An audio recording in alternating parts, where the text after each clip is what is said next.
यहाँ total paradigm change हो सोच गए, का बहुत ज्यादा है, एटीट्यूड का थोड़ा बहुत, और वैसे लेकिन टोटल चेंज ओवरऑल बहुत है।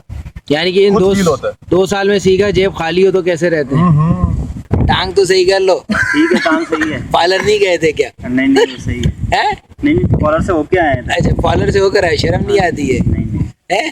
शर्म किस चीज की? कॉलर अच्छा 2 किलो ले लो ना फिर सर्वर सही से।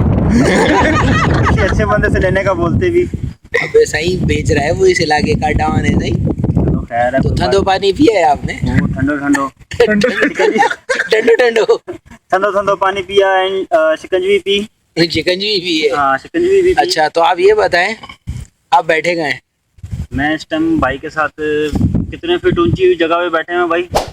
100 फुट बोला था। तकरीबन 100 फुट ऊंची जगह पे पत्थर पे बैठे हैं भाई के साथ। हाँ, तो आप क्या महसूस कर रहे हैं? चंद महीनों में आपके अंदर क्या चेंज आया है?